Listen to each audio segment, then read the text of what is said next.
that which lies beyond. What is it exactly that happens when someone passes away? Civilizations have asked this question since time began. Religions all have their postulations of what happens when a living thing dies. Agnostics aren't quite sure, and atheists pretty much agree that when you die, that's it, the end. Religions each have theories as to what occurs after death, and faith has much to do with how one views the hereafter in formal religions. Heaven and hell exist in some religions.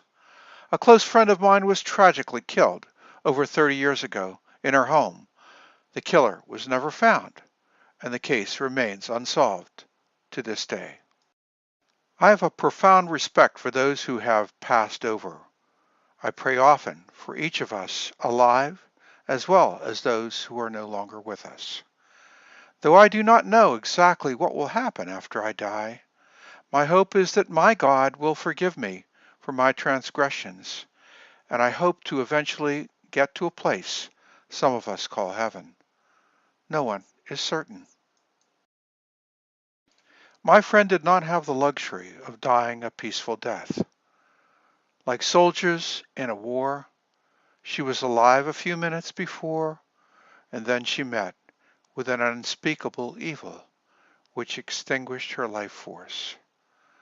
Though her struggle was brief, it was violent.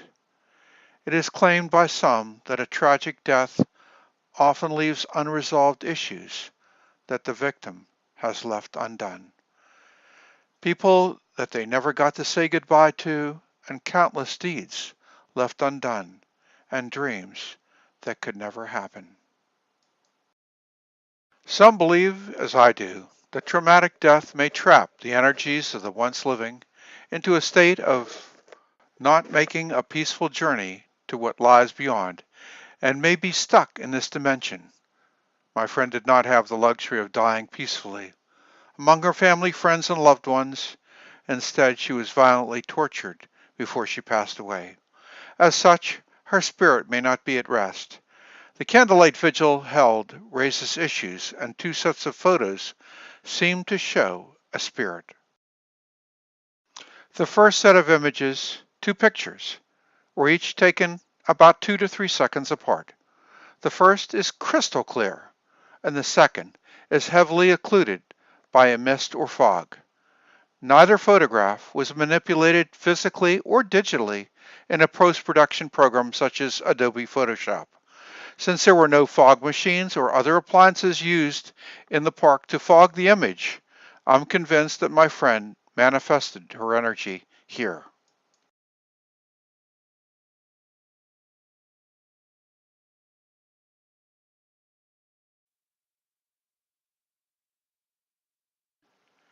This photo was taken to show the 5 candles. 2 images were taken, just in case the first one wasn't good.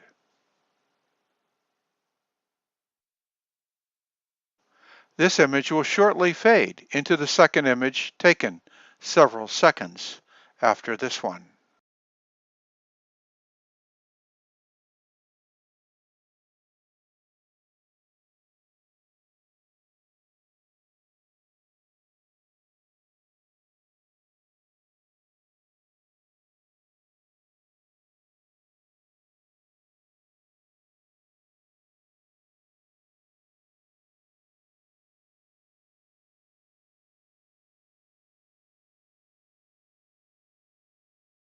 This image was totally unexpected and seems to depict a strong energy presence. Note the triangle of bright light under the name Kresic.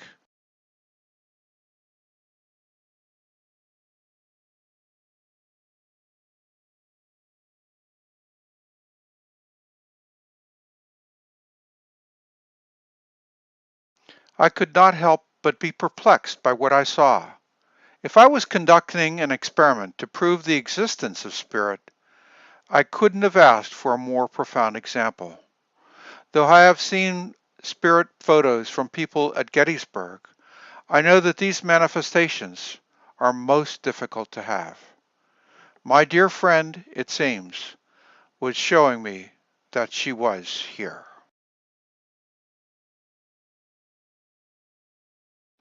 Silently, one by one, in the infinite meadows of heaven, blossomed the lovely stars, the forget-me-nots of the angels. Henry Wadsworth Longfellow, Evangeline, A Tale of Acadie.